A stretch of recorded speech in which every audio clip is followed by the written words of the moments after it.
Bharat mission urban 2.0 તથા ભારત સરકારના આવાસ અને શહેરી બાબતોના મંત્રાલય દ્વારા તારીખ 2/8/2025 થી 15/8/2025 સુધી હર ઘર તિરંગા હર ઘર સ્વચ્છતા રાષ્ટ્રીય અભિયાન ઉજવવાની જાહેરાત કરવામાં આવી છે, જે અંતર્ગત ગાંધીનગર મહાનગરપાલિકા દ્વારા સેક્ટર 21 જીમખાના ખાતે મેયરના હસ્તે RRR સેન્ટરનું ઉદ્ઘાટન કરવામાં આવ્યું હતું। ઉલ્લેખનીય છે કે આ RR સેન્ટર ખાતે નાગરિકો પોતાના જૂના બિનઉપયોગી કપડાં આપી શકશે, જેમાંથી સ્વસહાય જૂથની મહિલાઓ અને નાગરિકોને વિનામૂલ્યે આકર્ષક બેગ બનાવી આપશે।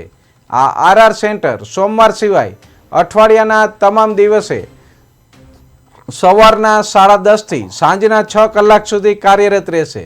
નાગરિકો ખરીદી સમયે સિંગલ યુઝ પ્લાસ્ટિક બેગના બદલે કપડાની બેગનો ઉપયોગ કરતા થાય તેવા ઉદ્દેશ્ય સાથે આ સેન્ટરનો શુભારંભ કરવામાં આવ્યો છે। આ કાર્યક્રમના શુભારંભ પ્રસંગે મહાનગરપાલિકાના મ્યુનિસિપલ કમિશનર સહિત તમામ પદાધિકારીઓ, વેપારી મંડળ તેમજ બહોળી સંખ્યામાં મહિલાઓ ઉપસ્થિત રહ્યા હતા।